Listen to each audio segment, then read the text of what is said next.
RC from the Mountaintop Joiner Shop here. Welcome to part 5. Wait, is it part 5? Yes, part 5 of my modern desk build series. And in the previous episode, I started to glue up the desk, and now I have a furniture-shaped object in my shop, which is always exciting. But then I noticed during the glue up that something looked a little bit off. So when I clamped these drawer guides in here, not only the clamping forces, but I think maybe also a tiny measurement error has made it such that these aprons up front have a little bit of a cant to them. Now, I don't know if you can see it, but it's pretty obvious to me anyways. So I stopped myself before I glued in the ledger strips, the drawer dividers, and the drawer runners because I didn't want to, quote, bake that into the cake. So what I'm going to be doing now is getting the top to fit in here so I can kind of flex these into position, which means I have to put in some ledgers on the ends here to attach the top to kind of tighten it down. And then hopefully this flattens out. So why don't I go ahead and do all that and we'll see what happens. Nobody panic. Everything's gonna be just fine. Everything's gonna be just fine. I hope. Luckily for me, when I milled up the material for my drawer runners, my back ledger, and the front drawer divider, I glued up some extra stock. And I have it right here. And this will make perfect stock for ledgers that I can attach to the side aprons. The work surface will then rest on top of this and be attached to it. And one thing I noticed about this, however, is that one of these has moved in the intervening weeks since I milled it, so this one has a little bit of a bow to it. But you can see that with just a little bit of finger pressure, I can flatten that out. And that's one thing I've learned over the years when it comes to milling stock, is that you can kind of choose your battles with how flat your stock actually needs to be. This stock is quite thin. I'm going to be removing maybe 4 inches off the end of each of these to fit into the desk. That will reduce that bow by a little bit as well. And these are going to be face glued to the insides of the side aprons, which are considerably thicker than these are. So rather than these pulling my side aprons out of flat, what I think will happen is the opposite. These side aprons will actually pull these ledger strips into flat. So I'm not too concerned about that little bit of bow there. I'm just going to go ahead and remove these rough bandsaw marks, make sure that these are nice and parallel with each other and squared up, cut the length, and then we'll glue them in place. Alright, so I was preparing this stock and I came across a tip I don't know if I've shared with you before, so I figured I'd do it here. So I have planed the bandsaw marks off the bottoms of both of these and squared them up, made sure they were straight. And now I have an edge from which I can use as a reference to put my wheel gauge on it and put a knife line around the top here that I can then plane down to make sure that this edge is parallel to this edge and that these are parallel with each other, the same height as each other. And in order to make that a little bit easier, I've clamped these two strips to each other. It allows me to kind of plane down to those knife lines without having to worry about balancing the plane on top of these narrow strips. You know, it's something I could do easily enough, but when you have two of them that are identical to each other, it's easier just to kind of gang them together and work them at the same time. These ledger strips are just about ready to go. I trimmed them to length on the shooting board until they just fit in between the legs and against the side aprons. And that's where they'll be eventually glued in place once I've done a couple other things. I put some pencil tick marks on here to denote where I'm going to be putting tabletop clips. And to show you what I mean by that, if you're unfamiliar, these are the tabletop clips I'm referring to. These are made by Lee Valley, or at least sold by Lee Valley. They have a little hole on one end that screws this to the underside of a tabletop. The other end is an S-shaped clip that then goes into a hole that's cut on the inside of the apron. And that allows this clip to move with the expansion and contraction of the top. Because you'll recall in an earlier episode of this build series that white oak is quite stable, or at least quarter sawn white oak is quite stable, but that's comparatively speaking. Flat sawn white oak moves like crazy. This quarter sawn white oak is stable compared to that, but it still moves. All wood moves to some extent. In this particular case, this quarter sawn white oak is a panel about 21 inches wide. I calculated that it's going to move as much as 3/8 of an inch. So I need to allow that to happen, because if I don't, and that panel expands inside all these aprons on the desk, it's liable to push something apart. And I don't want my furniture to explode. And if you're curious how I figured out that that panel will move as much as 3/8 of an inch, I'll show you right now. So I went over to my trusty file cabinet. I got out a couple of reference charts. One is by Lee Valley. This is our wood movement reference guide, and I'll show you how this works. There's a little wheel here, and on the edge of that wheel is all the different woods a furniture maker might typically work with.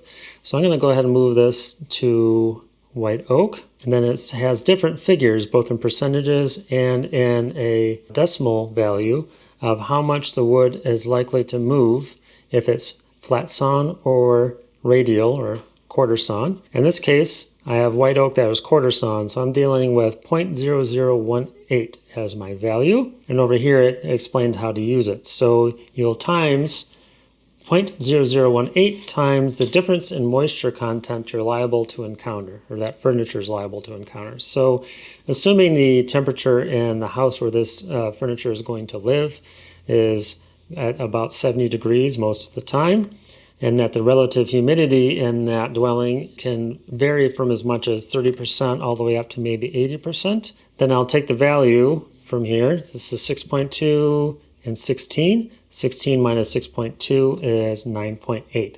So that's my second value. And then the third number that I need to add to this equation is the width of the panel in inches, because this reference guide is an imperial one.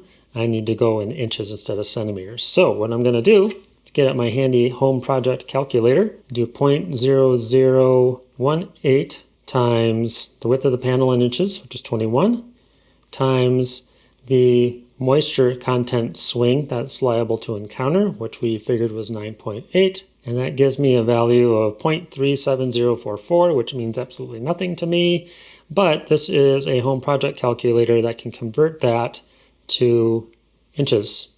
So I'm going to convert that, and the closest value it comes up with is 3/8 of an inch. So that's how I know that panel and the life of the furniture can move as much as 3/8 of an inch, and I need to allow for that.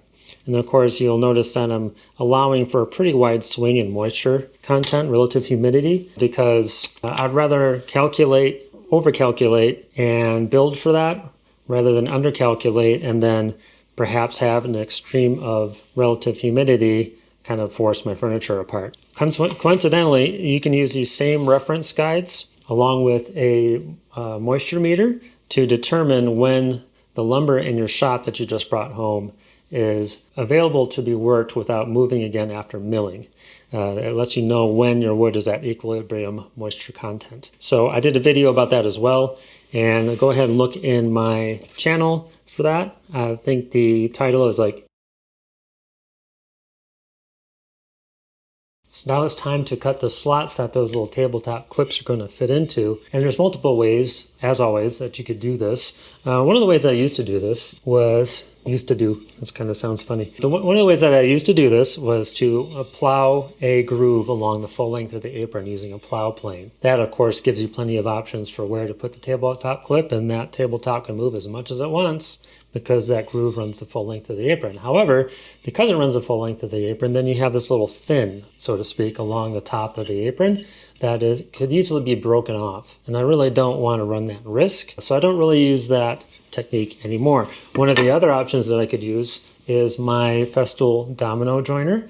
I can get that out, I can change all the fence settings, I can change the cutter, and I can cut a slot with that that's just perfectly parallel to the edge. However, that slot may or may not be wide enough, and all that is kind of a pain in the butt. So I'd rather not use a domino joiner for that. So what I ended up doing instead is something I kind of lucked into. At one point, somebody gifted me a biscuit joiner. And when I first got it, I was like, I don't know what I'm going to do with that. I have plenty of other joinery options that are better than biscuits. But it is the perfect tool for cutting slots for tabletop clips. And I have the fence set such that it can match the height of the tabletop clip perfectly. So all I have to do is get this out, plug it in, and plunge some biscuit slots. And that works beautifully for these tabletop clips. So that's what I'm going to use.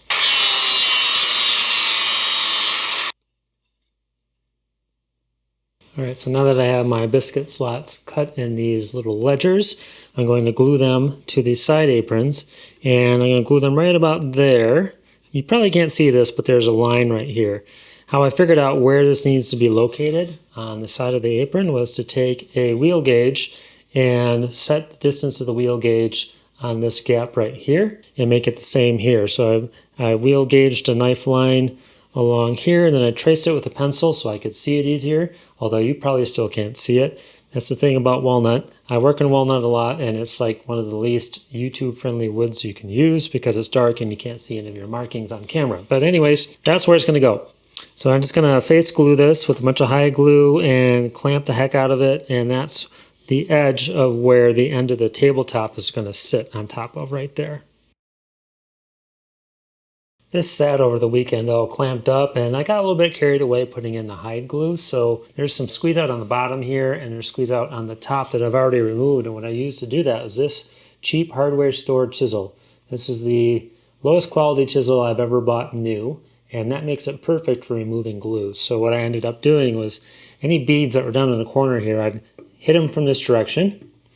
And I have to wear safety glasses to do that because a lot of that will just pop up into the air and hit you in the face. So hit it from that direction, and I come in and hit it from this direction and just press down, and it just pops right out of there. Any that doesn't, I can kind of scrape with the corner of the chisel like this, and that removes like 99% of it. So I got all that glue out of there, all that squeeze out, because I don't want it to interfere with the top sitting down flush to the inside of the apron right here.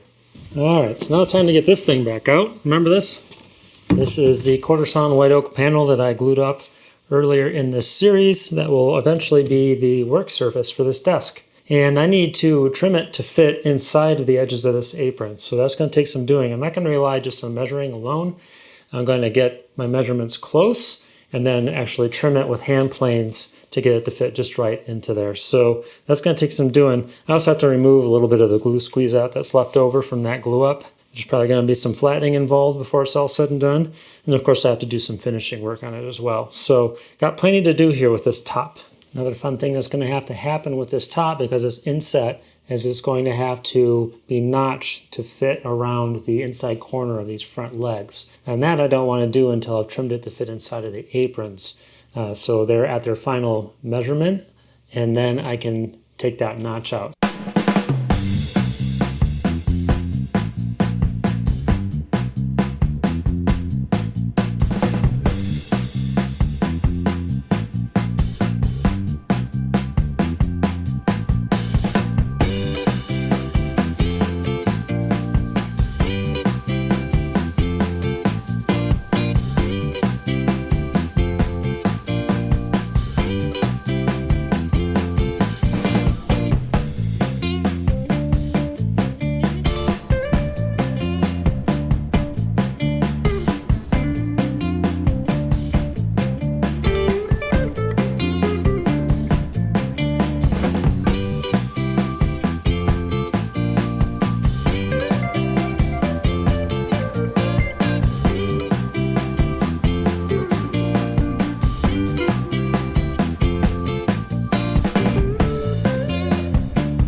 Well, that went about as well as I could have hoped. I think I'm on a roll right now. I'm feeling pretty good. I'm cranking out the hits like Hall & Oates. So I got this panel cut to length, and I decided to live dangerously and just measure as best I could and get as close as I could to the final measurement, and then it ended up just dropping right in there perfectly. So which saves me a lot of trouble. I'm not going to have to trim the ends of this panel with hand planes, which would have been very awkward and hard to figure out given the size of the panel. So I'm glad that that worked out the way it did. And then when I clamped it up, everything I was hoping would happen happened. This undercarriage kind of being in its weakling phase made it such that things were a little bit out of kilter. Things were kind of sagging in other areas and kind of sticking up in other areas, and there's some things that looked like they were out of square. And as soon as I dropped in the top and clamped it in place, all that went away and everything was looking great. So I'm pretty happy about that. By the way, outside my house right now, somebody's having their water line dug up. There's a big old backhoe out there making a bunch of noise. So if you can hear that, I apologize. But that is the state of the world these days. Outside of our shops, there's a lot going on. There's a lot of chaos, a lot of mayhem.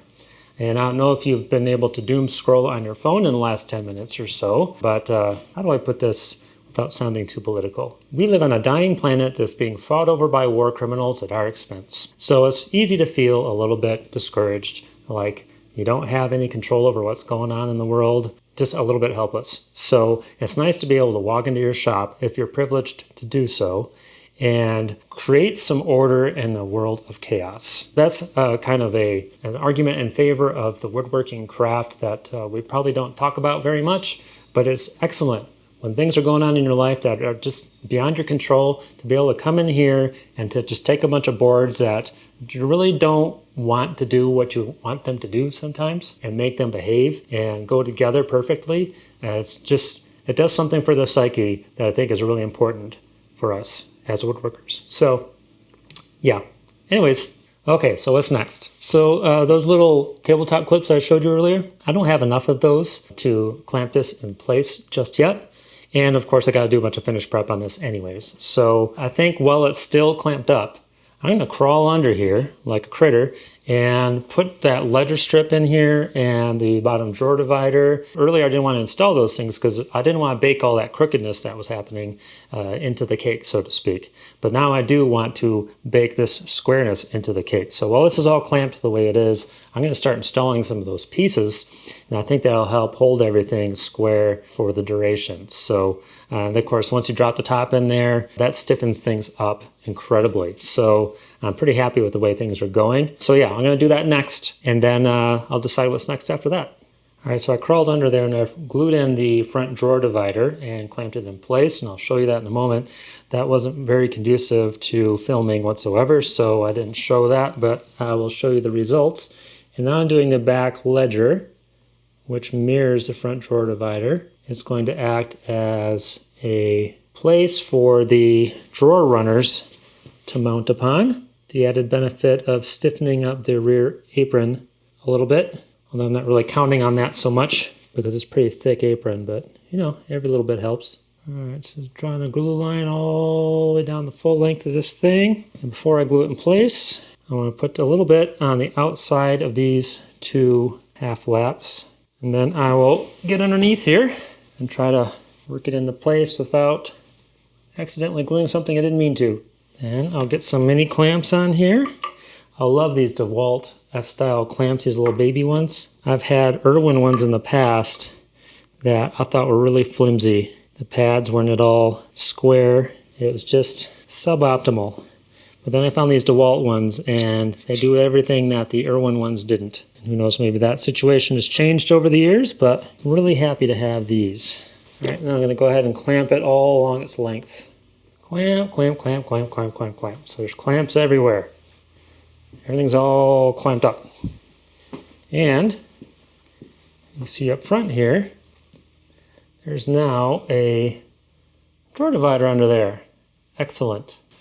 All right, so now I need to decide what to work on next with what little shop time I have left today. What I really want to do is get this top going. I want to kind of clean it up and start working on the finish for that top, but I need to leave it clamped in place because the glue on the ledger and the drawer divider is still setting, and the top is what really kind of ties the whole thing together and keeps it square and all that good stuff. So I need to leave that alone at least overnight while this glue sets. So what I'm thinking I'm going to do is start working on these drawer pockets. There's going to be a drawer right here and then a matching one on the other end of the back of the desk there. I have to build up a drawer pocket from these two pieces right here. So I need to put some pieces that stick inward to act as drawer runners for the drawer to run on. And I need to make those thick enough that the drawer doesn't run directly on the worktop and kind of wear into it. And then on top of that, I need to build up the sides of the drawer pocket or the drawer guides. That will also double as a support for the top that's going to go over the whole back end of the desk. So I got a lot of work that I can do here, and some of this stuff I might even be able to glue in before this is done. So I'm going to start milling up some material and get something going here. Okay, so I got that material milled. It's cut to final length. It has been planed to final height. And I have different thicknesses. So I have one that can go here to sit over the top of this ledger right here. It's almost the same thickness. I guess they don't really need to be the exact same thickness, but that's kind of what I'm going for here.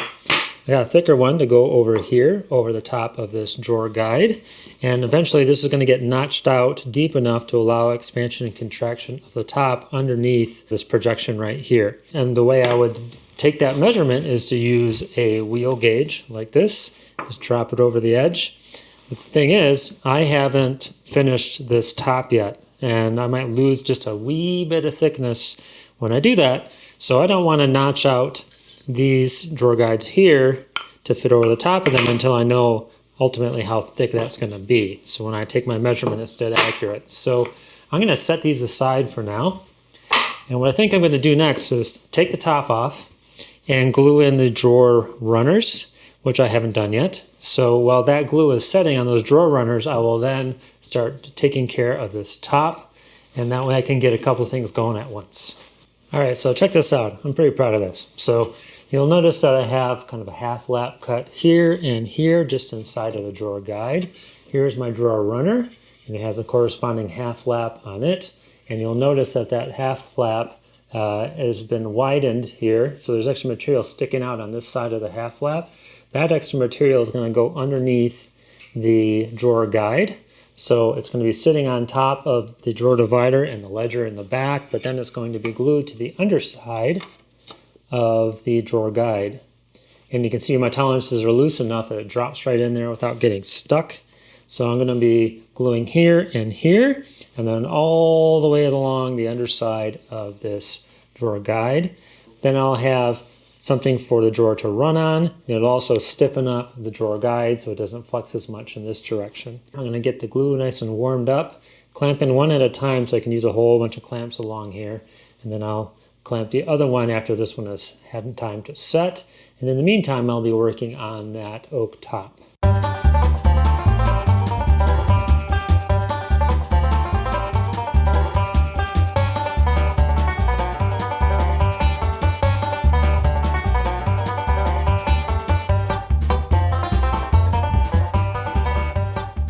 All right, I think it's finally time to start addressing this worktop. You see, there's some issues going on here that need addressing. There are a couple of seams here that are a little bit uneven. So despite my best efforts at getting these to line up, they didn't quite do that in just a couple of spots.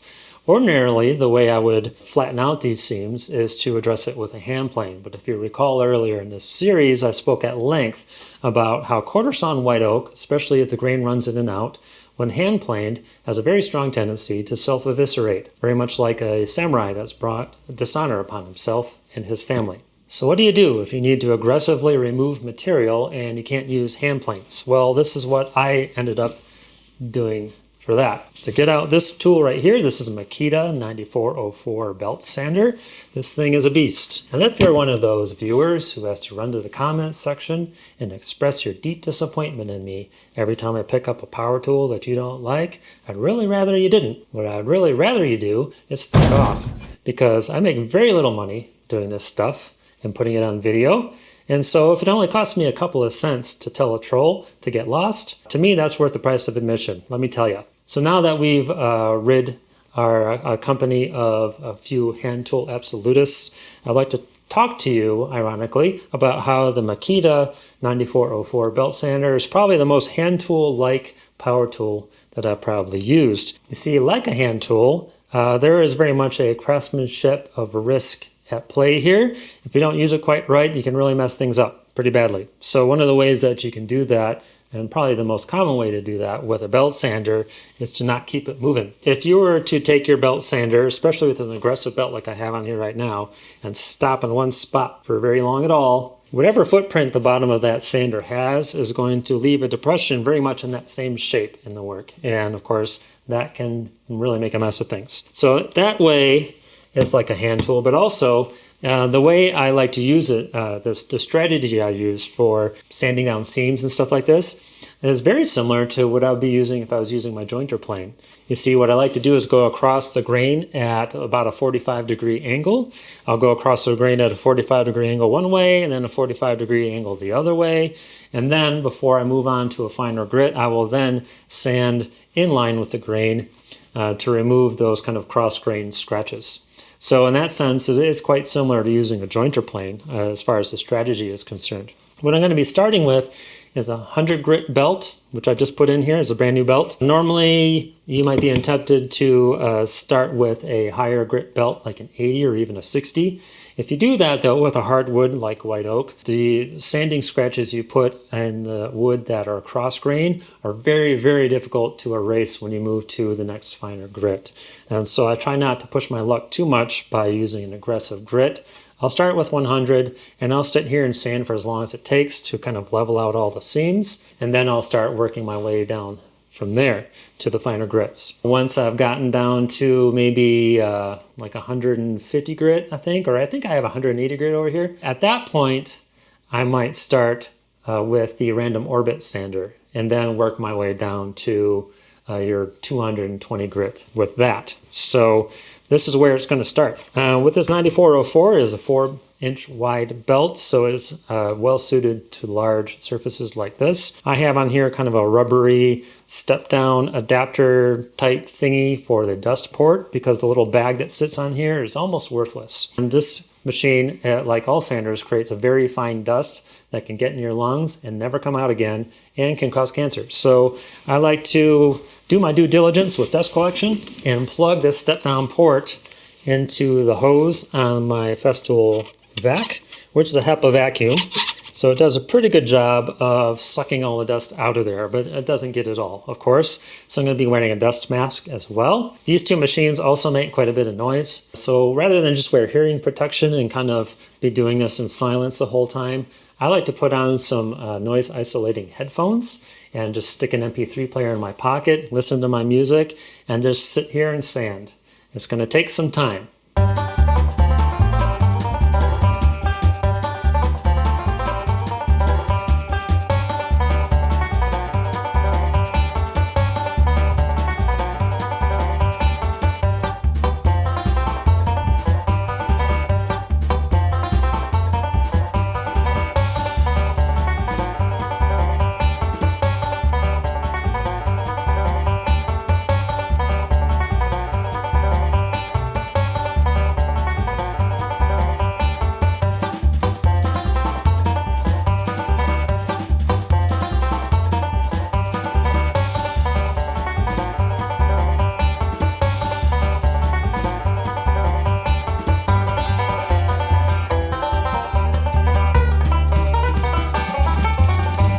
Okay, so I ended up doing a whole bunch of work off camera, and here's at least in part why I did it. So I was noticing that when I was making these parts that I'm calling doublers for the sake of this project, I have one that sits on top of the ledger here, and I have one that sits on top of each of these drawer guides. I was noticing that the distance between the tops of these doublers and the tops of the apron were different measurements, and I don't want that because I'm going to be putting a top across this. These need to be in line with each other. So I knew something was awry, and I kind of knew that anyways, because I noticed also that it takes quite a bit of pressure to clamp the ends of the top down to where they actually meet with these ledgers. And I don't want that, because if that joint is under that much pressure, when you put it together, it's going to remain under that much pressure for the life of the product. So that is always trying to pull that joint apart. It makes it more likely that you're going to have a joint failure. I don't like it to require any more than a little bit of hand pressure in order to clamp a joint together. So that meant to me that either these ledgers are a little bit too low on the aprons or these drawer guides are a little bit too high.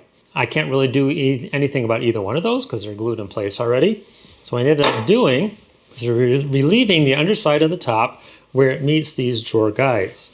So let me lift it out so I can show you. So I just created a couple dados underneath there.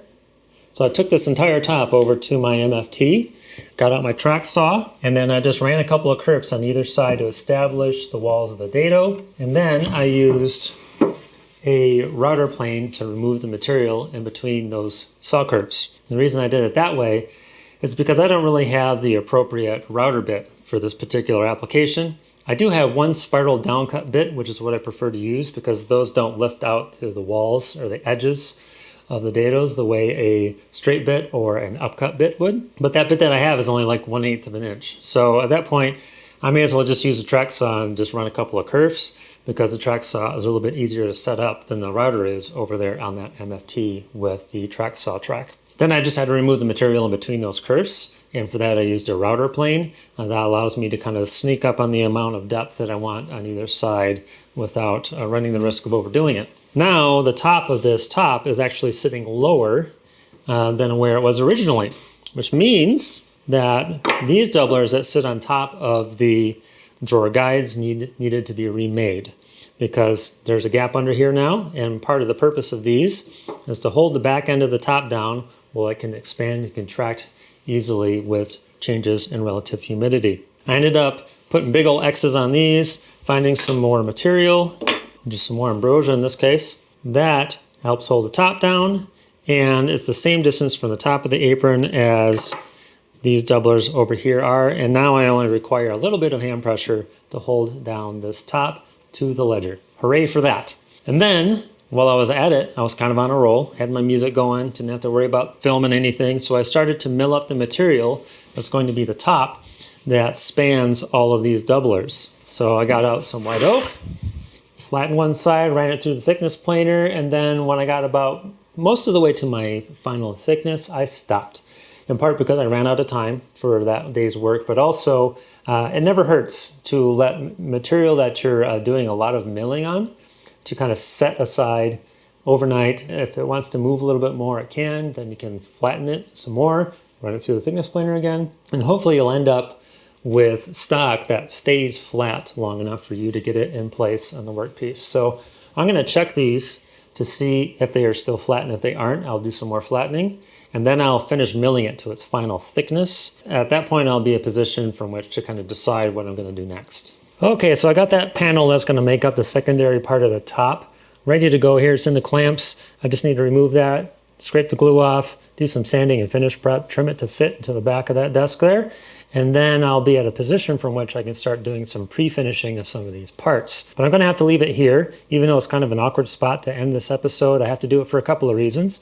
One of those reasons is my kid has spring break coming up, and so we have a little bit of a camping trip planned. I need to get prepared for that. But also, my friend whose daughter this desk is for has her birthday coming up in just a little bit less than a month.